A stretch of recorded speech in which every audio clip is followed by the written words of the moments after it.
ญี่ปุ่นนักท่องเที่ยวล้นจนไม่น่าเที่ยวแล้วจริงไหมขนาดฝนตกนะคะนักท่องเที่ยวยังเพียบเลยขยะที่น่าเจ็บปวดที่สุดก็คือขยะข้างถังขยะたまにこう結構道にみんなバーって広がっちゃったりとかバスや電車満員で乗れない時もありますんでอย่าเดินไปดูดน้ำไปอย่าเดินไปกินไปคนเดินกินแล้วหนึ่งเนี่ยเห็นกิ่งมันเล็กๆตรงนี้ก็จะถ่ายรูปใช่ไหมคะใส่ให้ดอกซากุระร่วงลงมาปีนขึ้นไปแล้วก็กระโดดลงมาห้อยกิ่งอย่างเงี้ยค่ะชื่อเรามีศิลปะเอกลักษณ์มากในการที่จะมาอยู่บนป่าไผ่ในแหล่งมรดกโลกหรือเปล่า Thank you perfect There's so many signs Yeah, so many signs, but it's because they don't follow. ญี่ปุ่นนักท่องเที่ยวล้นจนไม่น่าเที่ยวแล้วจริงไหมในช่วงปีที่ผ่านมาที่ค่าเงินเยนเนี่ยอ่อนตัวลงนะคะก็ทำให้มีนักท่องเที่ยวจำนวนมากหลั่งไหลเข้ามาในประเทศญี่ปุ่นค่ะที่มาพร้อมๆกันเนี่ยก็คือวิดีโอการประพฤติตัวแย่ๆของนักท่องเที่ยวไม่ว่าจะเป็นการวิ่งไล่ถ่ายรูปเกชาในย่านเมืองเก่าของเกียวโต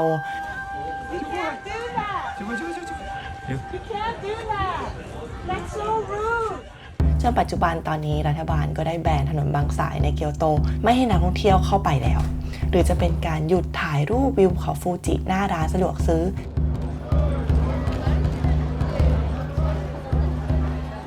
จนกระทั่งกระทบกับการจราจรของคนในพื้นที่จนตอนนี้เขาก็เลยกั้นฉากเพื่อไม่ให้คนไปถ่ายรูป There's some right there. People climb on the sign. That's not exactly safe. ดูเหมือนว่าปริมาณนักท่องเที่ยวเยอะและการที่นักท่องเที่ยวบางคนประพฤติตัวไม่ดีก็ส่งผลกับคนในท้องถิ่นอย่างมากค่ะจนทำให้มีคลิปหลายคลิปออกมาที่เป็นการปะทะกันระหว่างนักท่องเที่ยวแล้วก็ชาวท้องถิ่นอย่างคนญี่ปุ่นด้วยค่ะ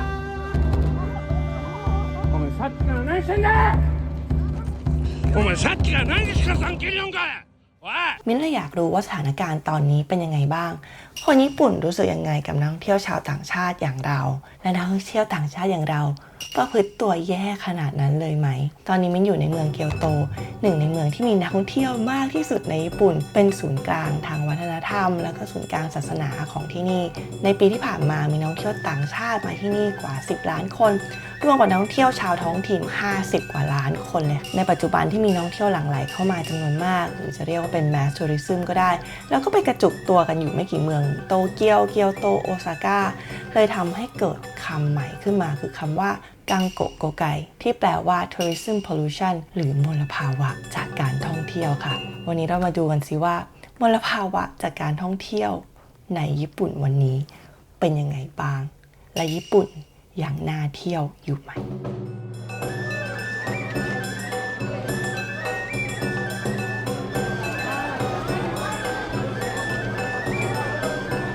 ตอนนี้มิ้นมาอยู่กับพี่จูนนะคะค่ะสวัสดีค่ะเป็นไกด์ของเราในวันนี้ค่ะพี่จูนอยู่ญี่ปุ่นมานานขนาดไหนแล้วคะค่ะปีนี้20ค่ะปีนี้ปีที่20แล้วเราทำทัวร์อยู่ในเกียวโตเนี่ยมานานขนาดไหนแล้วคะเข้าปีที่9ค่ะเราเห็นการเปลี่ยนแปลงยังไงบ้างในเกียวโตเห็นเยอะค่ะจากที่ว่าร้านต่างๆที่มีไว้เพื่อสำหรับนักท่องเที่ยวในราคาที่ว่าคนญี่ปุ่นก็จับต้องได้ปกติแต่ตอนนี้ข้าวของขึ้นราคานะคะแล้วก็ร้านอาหารก็ได้ขึ้นราคาอาหารตามจำนวนนักท่องเที่ยวตอนนี้เราอยู่ในตลาดนิชิกิซึ่งถือว่าเป็นตลาดหลักของที่เกียวโตคือใครมาเกียวโตก็ต้องมานิชิกิใช่เราลองดูราคาอาหารจริงกว่าดูราคาอาหารกันนะคะกินอิ่มอย่ากินที่นี่ใช่ไหมคะพี่จูนบอกกินแค่แบบออเดิร์ฟนะคะที่นี่กำเงินไปสักเท่าไหร่ดีคะ10,000 เยน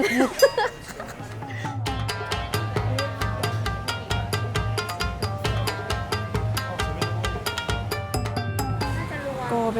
บีฟ3,500โกเบมันเป็นวากิวที่แพงที่สุดในเนื้อบรรดาเนื้อนะคะซึ่งมันจะไปอยู่ในร้านสเต็กหรือว่าเป็นร้านเคปปังนะคะก็แสดงว่าแบบนี้ก็แบบนี้ก็คือทำใจอาจจะเป็นชิ้นหนึ่งโกเบแต่อีกชิ้นหนึ่งอาจจะมัตสึซาก้าสตรอเบอรี่1,000 เยน200 บาทค่ะล้างแล้วนี่นะคะเป็นแตงกวาดองเย็นนะซึ่งเป็นซิกเนเจอร์ของที่นี่นะคะ1日お客さんがいっぱいですか毎日いっぱい来ますね土曜日日曜日以外でも土曜日日曜日以外でも結構でも日によってバラバラですけどでも結構なお客さんが来てくれますถือว่าเยอะไปไหม来てほしいですいっぱい来てくださいคิดว่าการมีนักท่องเที่ยวเยอะเนี่ยมันส่งผลอะไรกับพื้นที่เกียวโตบ้าง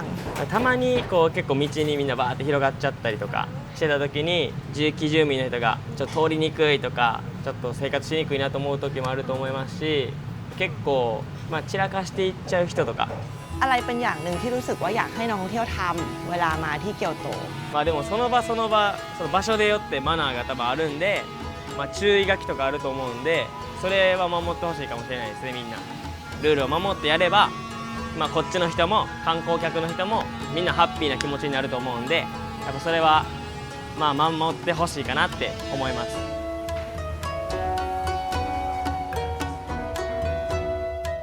ได้ยินเสียงประกาศด้วยนะคะนี่มีประกาศตลอดนะว่า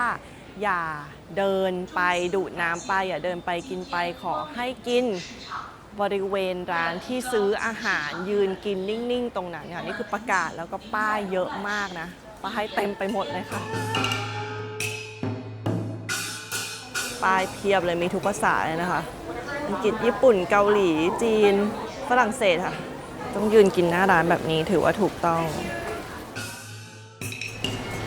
คนเดินกินแล้วหนึ่ง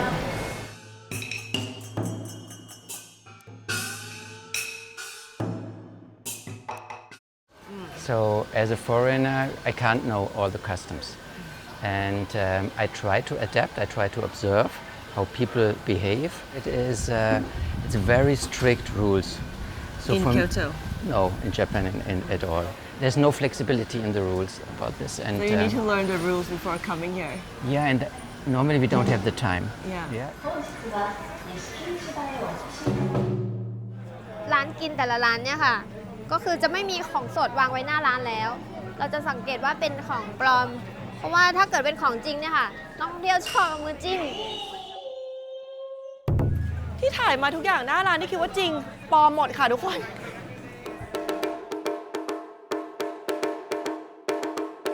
มิ้นมีขยะมาแล้ว1 อันก็คือสตรอเบอรี่เนี่ยแล้วไอ้ถังสตรอเบอรี่เนี่ยมันจะทิ้งที่ไหนดีมิ้นกินหมดแล้ว ไม่มีขยะเล ตอย นนี้เดินมาไม่มีที่ทิ้งขยะเลยนะคะ นอกจาก ใช่ ว่าเราจะกลับเอาไปทิ้งที่ร้านที่เราซื้อมานะคะ แต่ทีนี้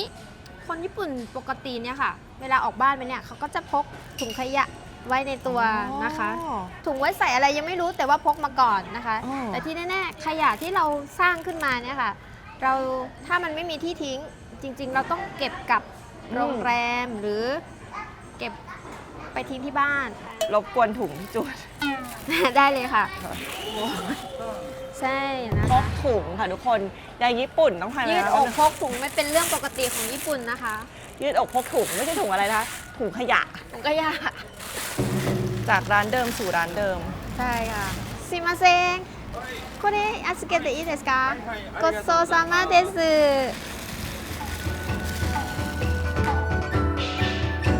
ถุงนี้นะคะเป็นถุงของเขตเกียวโตนะคะนี่ก็เป็นขวดแก้วขวดพลาสติกนะที่ถอดฉลากออกหมดตากแห้งแล้วนะคะ อันนี้ก็จะเป็นขวดอลูมิเนียมค่ะแยกสวยมากเลยอะเนียนกิ๊บขาวจั๊วเลยขวด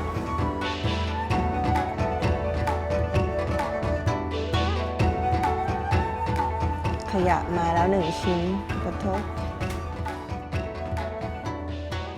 เราออกมาจากตลาดปลานิชิกิแล้วนะคะเอาจริงคนไม่ได้เยอะมากนะอาจจะเป็นเพราะวันนี้วันธรรมดานะคะวันศุกร์ค่ะแล้วก็เห็นนักท่องเที่ยวส่วนใหญ่เลยนะแทบจะทั้งหมดเลยค่ะก็ทำตามกฎดีมากทุกคนยืนกินหน้าร้านแบบอาจจะมีแค่2 คนที่มินเห็นที่เขาเดินกินอย่างเงี้ยแต่ที่เหลือก็มีสติกันมากค่ะเดี๋ยวเราจะไปป่าไผ่ต่อเลย ป่าไผ่ชื่ออะไรนะคะอาราฮิยาม่าป่ะคะอาราชิยาม่า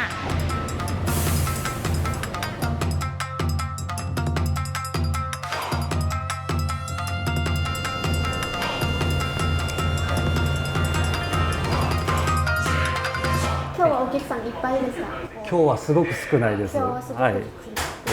日本の夏はこんなには暑くなかったんですけれども、今年はすごく京都が暑くて人が少ないです。 แล้วปกติคิดยังไงกับการที่มีนักท่องเที่ยวเข้ามาในเกียวโตเยอะคะ うちはやっぱり、すごくありがたいです。外国のお客さんが来るようになって、京都も賑わいましたし。はい แล้วมีสถานการณ์ไหนไหมสำหรับเขาที่เขาเคยเจอที่รู้สึกว่าโอ้นักท่องเที่ยวไม่น่ารักเลยหรืออาจจะ ทำได้ดีกว่านี้私はあんまり英語や他の国の言葉が得意ではないので、そういったところでやっぱり食い違いがある時があって時々トラブルが起こる時はあります。บริเวณนี้ก็จะเป็นต้นซากุระเกือบทั้งหมดเลยนะคะก็เดินไปเส้นนี้ถ้าเกิดในช่วงฤดูใบไม้ผลิหรือว่าช่วงซากุระบานนะคะตรงนี้ก็จะเป็นถนนซากุระดอกซากุระก็จะร่วงถนนเส้นนี้ก็จะเป็นสีชมพูนักท่องเที่ยวที่มาทุกคนก็จะตื่นเต้นกับซากุระที่สวยงามนะคะแต่ก็มีการแบบว่าเนี่ยเห็นกิ่งมันเล็กๆพวกนี้ก็จะถ่ายรูปใช่ไหมคะพอจะถ่ายรูปเขาก็จับกิ่งแล้วก็โน้มเข้าหาตัวบ้าง不要摇树不要摇树แล้วก็มีการใส่ให้ดอกซากุระร่วงลงมาเพื่อจะเป็นพร็อพในการถ่ายรูปนะคะ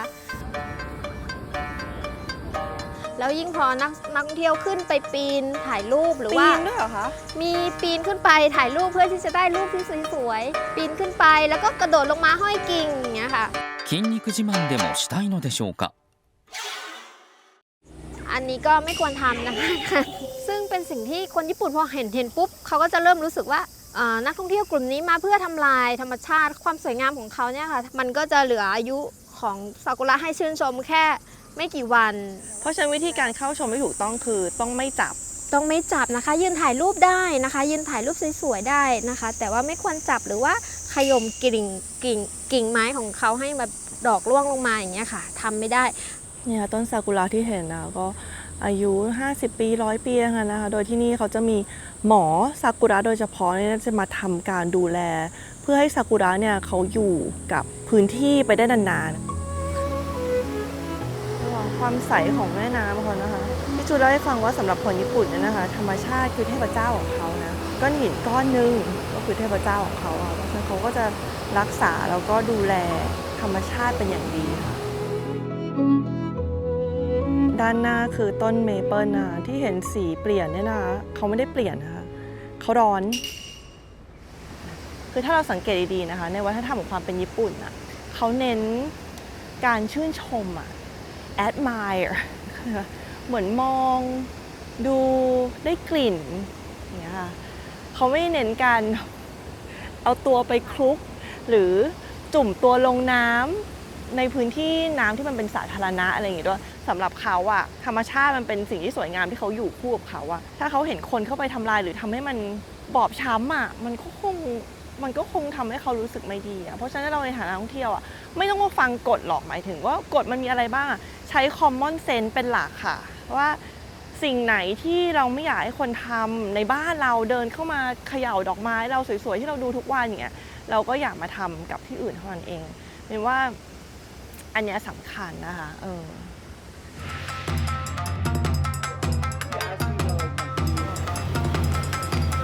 หาคนหล่อให้พี่หน่อยค่ะน่าจะเป็นข้างในไหมที่นี่เขามีอะไรคะเขาเป็นการลากสำล้อใช่ไหมพี่จูนใช่ชอบการกันแดดของพี่จูนมากเลยตอนอย่างโปรดูดิรู้ไหมคะว่าพี่ๆสำล้อที่ป่าไผ่ในเกียวโตเนี่ยนะคะงานหลักของเขาเนี่ยอาจจะไม่ใช่การลากบนลานค่ะงานหลักของเขาก็คือเป็นpersonal trainer อยู่ในยิมนะคะหรือไม่ก็เป็นโฮสต์อยู่ในบาร์เป็นสาเหตุว่าทำไมส่วนใหญ่ก็จะหุ่นแน่นหน้าตาโอเคแล้วก็หุ่นแน่นๆนะคะนี่เรารออยู่แต่ว่าตอนนี้เหมือนทุกคนจะออกไปหมดแล้วเหลือไม่มากนะคะเราอาจจะไม่ได้คนที่รอที่สุดแต่หุ่นก็ยังแน่นอยู่ดีค่ะ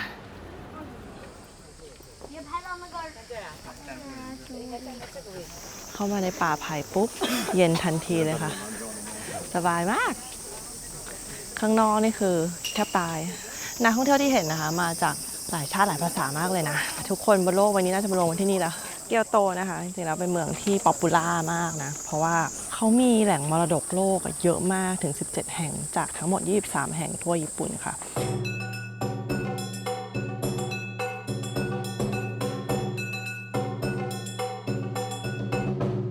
สำหรับคนญี่ปุ่นเองสักครั้งหนึ่งในชีวิตนะเขาก็อยากมาที่เกียวโตสำหรับนักท่องเที่ยวก็เหมือนกันคือนึกภาพถ้าเราไปฝรั่งเศสเราก็ต้องไปปารีสใช่ไหมไปดูหอไอเฟลเหมือนมาที่เกียวโตอย่างเงี้ยเราก็ต้องมาป่าไผ่ไปดูวัดทองคำอะไรต่างๆเหล่านี้เนาะคือจริงๆแล้วรัฐบาลญี่ปุ่นเขาก็บอกว่าวิธีนึงที่เขาอยากจะแก้ปัญหา นักท่องเที่ยวล้นนะมันก็คือการให้คนออกไปเที่ยวในจังหวัดอื่นๆค่ะในแนวที่เป็นเหมือนการท่องเที่ยวเชิงการเกษตรฟาร์มมิ่งอะไรต่างๆเหล่านี้นะแต่ถามจริง นึกภาพมาไทยครั้งแรกแล้วบอกว่าอ๋อมาไทยครั้งแรกเหรอคะไปนนทบุรีค่ะไปดูสวน ฝรั่งก็จะบอกอ๋อเหรอให้ข้ามกรุงเทพภูเก็ตเชียงใหม่เชียงรายนี้ไปเลยข้ามมันก็เป็นไปไม่ได้สุดท้ายเขาก็มาที่นี่อยู่ดีนะดังนั้นเนี่ยวิธีการแก้ปัญหาของรัฐบาลญี่ปุ่นที่มินอ่านมานะคะมันก็มีการแบบพยายามเพิ่มเกี่ยวกับรถบัสรถแท็กซี่นะเพื่อรองรับนักท่องเที่ยวไม่ให้มันไปรบกวนกับคนท้องถิ่นเยอะมากนะคะแล้วเขาก็ยังมีการเพิ่มภาษีโรงแรมในพื้นที่อย่างเกียวโตด้วยนะไปชื่นชมความงามดีกว่า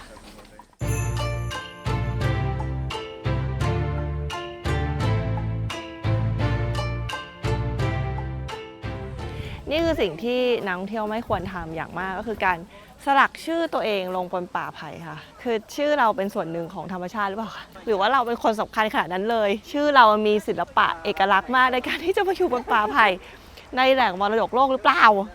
ถ้าไม่ใช่ไม่ต้องสลักลงไปค่ะ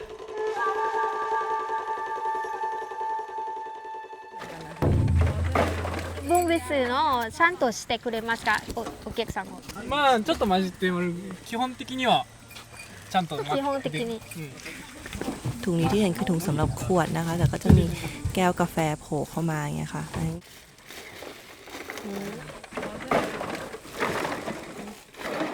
こんな感じいっぱい飲ませてるのは見たらどんな感じどんな気持ちですかいやーまあ仕方ないかなっていうかまあこの中入れてくれる方がマシというかあポイ捨てされてるよりはマシかなっていうことではあります。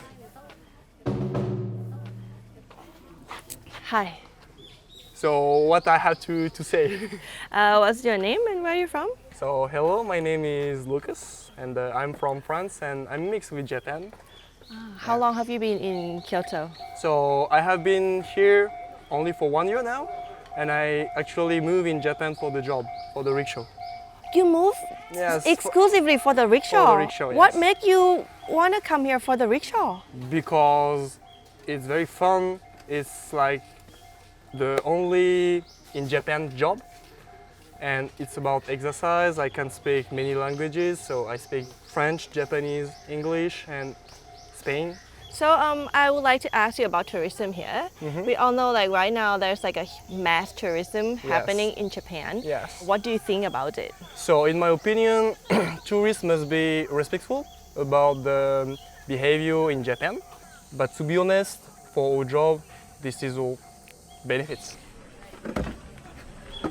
So by the front it will be more easier. Huh?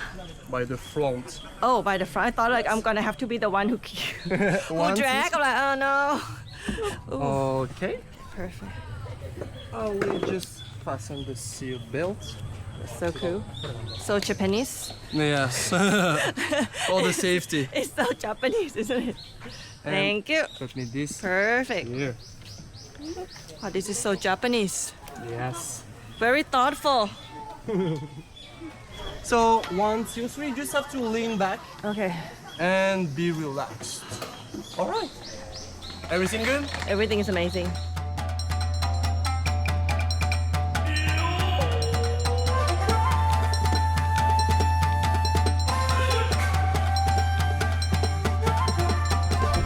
Arigatou เนี่ยเขาก็จะคอยกั้นให้นะคะเพื่อไม่ให้ขวางทางนะคะ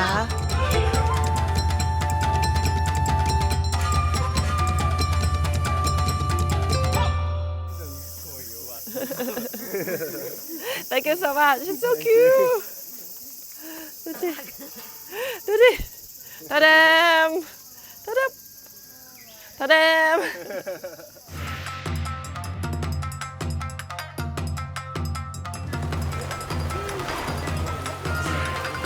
ตอนนี้นะคะมันอยู่ที่วัดเคียวมิตสึเทระนะคะ หรือวัดน้ำใสแบบที่คนไทยรู้จักนะ อันนี้เป็นบรรยากาศวันศุกร์เย็นตอนฝนตกนะคะ แต่ว่าคนก็ยังอยู่เยอะเหมือนกันนะ คือเดินขึ้นไปยังไม่ขาดทั้งที่จริงๆแล้วร้านต่างๆที่อยู่ข้างทางเนี่ยก็จะปิดประมาณ4 โมงอะไรอย่างเงี้ยค่ะ ก็ยังมีคนทยอยขึ้นไปอยู่เลย คือสภาพอากาศแปรปรวน ขนาดฝนตกๆนะคะนักท่องเที่ยวยังเพียบเลยถ้าไม่ตกจะขนาดไหนอะคะแต่ว่าก็ถือว่าไม่เยอะหมายถึงเยอะแต่ก็ไม่ได้เยอะขนาดเอาไม่อยู่อะมีป้ายแล้วนะคะห้ามสูบบุหรี่ห้ามสัตว์เลี้ยงห้ามโดรนห้ามกินดื่มที่ตรงนี้ Hi, my name is Tracy. We're from Melbourne, and this is Neha. My name is friend. Neha. Nice to meet you guys. Same here. Okay, so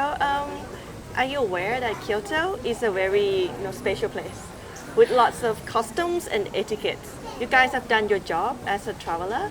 to maintain the harmony between tourists and locals. I know that Kyoto is a very traditional place where there are a lot of temples. Custom-wise, I'm not very familiar with the customs, but I try to be as polite as possible, and I hope that bring peace with the local. One thing that you know that you shouldn't do here. Actually, I can see everywhere very cleanliness. So don't yes. throw anything around and we are also if we have any of the rubbish, we put in our bag and we go to our hotel, we put in the rubbish bins. So I'll not recommend to anybody to throw anywhere. ขยะที่น่าเจ็บปวดที่สุดก็คือขยะข้างๆถังขยะค่ะเพราะว่ามันใส่ลงไปไม่ได้เพราะนี้สำหรับขวดของซันโตรี่เท่านั้นนะขวดน้ำนะคะเขาก็เลยวางเลยนี่ก็คือขวดที่ใส่เข้าไปได้แต่ก็ข้างถังขยะอยู่ดี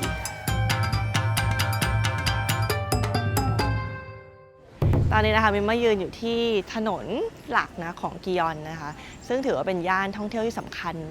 มากๆและดังมากๆของเกียวโตจาก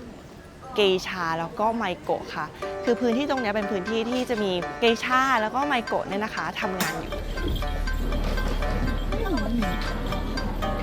ทำงานหมายถึงว่าเขาจะเอนเตอร์เทนลูกค้าเนาะอาจจะไปเล่นไพ่ลินเหล้าเต้นรำร้องเพลงชงชาต่างๆเหล่านี้ซึ่งมันมีการฝึกที่เข้มงวดมากแต่ว่านักท่องเที่ยวหลายคนเนี่ยเขาก็จะลืมไปว่าเกชากับไมโกะเขาทำงานอยู่ เวลาเราเห็นเขาเดินเนี่ยเขากำลังไปทำงาน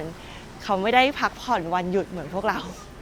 ก็จะมีนักท่องเที่ยวเนี่ยวิ่งดักหน้าดักหลังขอถ่ายรูปดึงกิโมโนอะไรบ้างนะคะ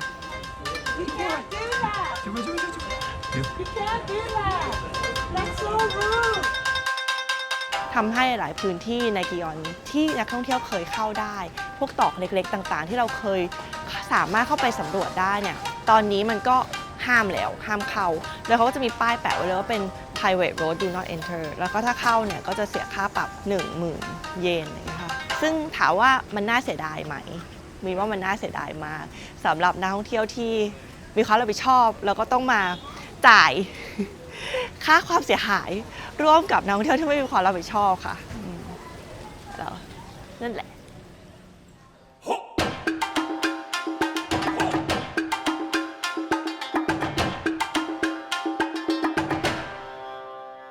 เอาจริงมิ้นแชร์นะมิ้นเคยมาแต่งเป็นไมโกะเมื่อหลายปีมาแล้ว 6-7 ปีมาแล้วค่ะ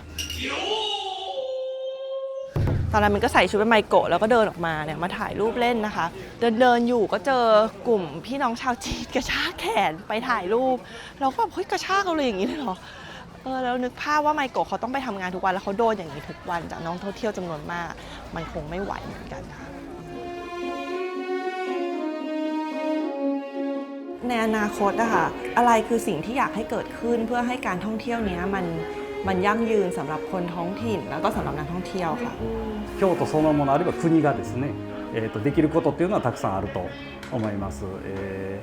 交通の混雑とかはやっぱり住んでる人がですね、バスや電車満員で乗れない時もありますんで、そういったところはやっぱり行政ですね国がきっちりとお客様を受け入れる状態をちゃんと作っていくというのが大事だと思います。About the information to communicate about what you can do and what you can't do, and you have to follow it because sometimes you can have the sign that, for example, so many signs. Yeah, so many signs, but it's because they don't follow. ในฐานะไกด์นะคะไกด์เวลา รับลูกทัวร์ขึ้นมาก็จะต้องสอนให้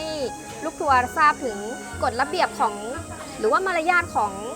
ชุมชนในญี่ปุ่นในชุมชนนั้นๆที่สำคัญคือการทิ้งขยะต้องมีการแยกขยะยังไง I think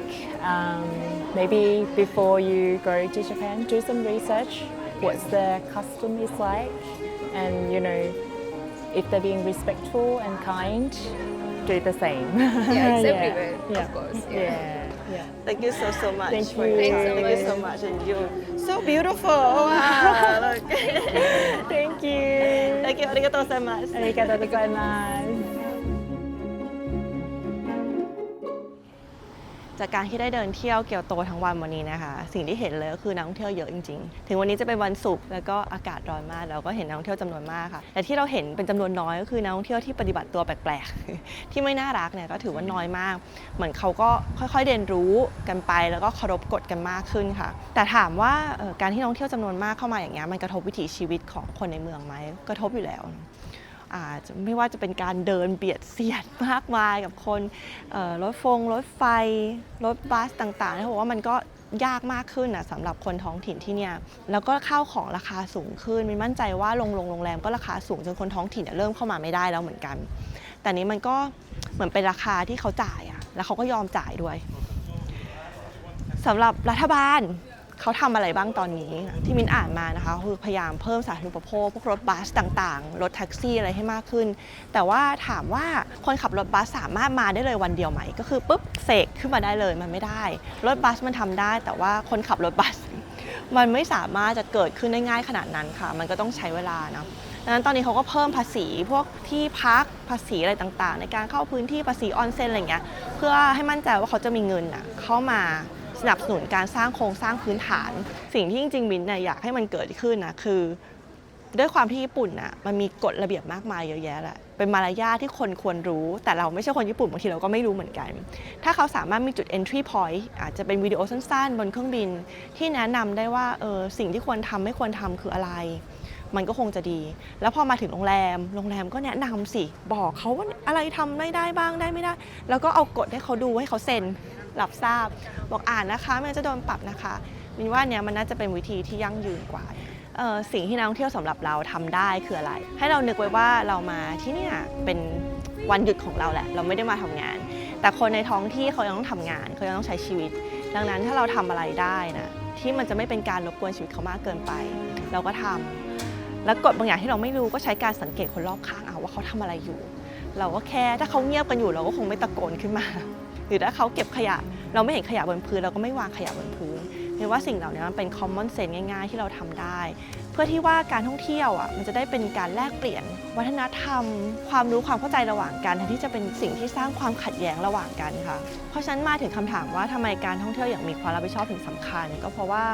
เราคงอยากให้พื้นที่ที่มีเอกลักษณ์อย่างเงี้ยอยู่กับเราไปได้อย่างนานๆเนาะสำหรับคนท้องถิ่นเองเขาก็ได้ภูมิใจในพื้นที่ของเขาสำหรับเราที่เป็นนักท่องเที่ยวเราก็สามารถให้ตัวเราให้ลูกหลานของเราได้มาเรียนรู้ได้เห็นสิ่งที่สวยงามอย่างนี้มันจะไม่ดีเหรอคะถ้าทุกที่บนโลกใบนี้มันยังมีเอกลักษณ์ความสวยงามของมันอยู่ให้เราได้เดินทางออกไปเรียนรู้เนี่ยมันเป็นสิ่งที่พิเศษมากเลยมาถึงคำถามสุดท้ายว่าญี่ปุ่นนักท่องเที่ยวเยอะอย่างเงี้ยยังน่าเที่ยวอยู่ไหมเขาบอกว่าสำหรับมินว่ามันยังน่าเที่ยวอยู่มากเพราะที่นี่มันมีความร่ำรวยทางวัฒนธรรมแล้วก็ผู้คนแล้วก็ธรรมชาติแล้วก็หลายสิ่งมากเลยที่รอให้เรามาเรียนรู้ค่ะ What is the situation that you have encountered with tourists that is a good thing? In my opinion, everyone that I met was polite. So hello, thank you. It was so good. 皆さん観光で来てらっしゃるので、急いでないニコニコしてますねやっぱり、楽しみに来てはるので、それでやっぱり、みんなが楽しみに来てるというのはこの飲食店ではありがたいことだと思います。 Okay, so one thing that you know that you should do here and will be praised by locals. They always say thank you and bows very respectfully. Doesn't matter how small or what favor you do, they always say arigatou gozaimasu. Yes. But I should do it. They say sumimasen, sumimasen, and say arigatou gozaimasu a lot of times, 100 times a day.